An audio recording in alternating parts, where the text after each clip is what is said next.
pedalata di Aido, l'associazione che da 50 anni opera sul territorio nazionale per diffondere la cultura della donazione degli organi.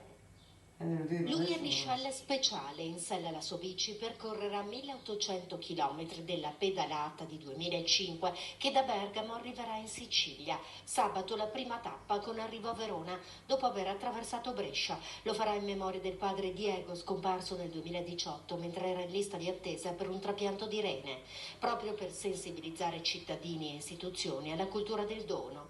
Il Veneto è tra le prime regioni per numero di donatori di organi, ma è possibile fare di più per dare speranza ai bambini in attesa di trapianto di diventare adulti e alle persone meno giovani di allungare la propria esistenza. Oggi abbiamo al momento del decesso il 30% di persone che potrebbero essere donatori effettivi che o direttamente loro tramite i loro familiari dicono di no. E questo fate conto che è circa 1000 trapianti in più che si potrebbero fare all'anno. Ci sono sempre 8000 persone in lista d'attesa. L'anno scorso abbiamo avuto il record di donatori, siamo arrivati a 1830 donatori, che per noi italiani è veramente il record di sempre.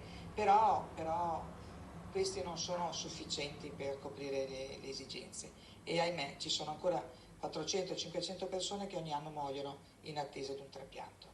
Obiettivo di Aido, ridurre quel 30% di opposizioni alla donazione, un rifiuto che secondo l'associazione arriva per disinformazione o perché la domanda viene posta ai familiari nel momento del dolore. La scelta deve essere fatta in vita. Grazie ad un accordo siglato tra il coordinamento regionale per i trapianti, Aido e ANCI, nel momento in cui i cittadini vanno a rinnovare la carta d'identità possono registrare la volontà di donare organi o tessuti. Per questo all'arrivo sabato pomeriggio di Michel in Bra sono invitati tutti i sindaci e amministratori della provincia. Dobbiamo convincere i sindaci attraverso i loro assessori, attraverso i loro dipendenti, di promuovere la cultura della donazione, perché noi possiamo risolvere e accorciare la lista d'attesa a livello nazionale che è di 8.000 pazienti solo se riusciamo ad aumentare le donazioni.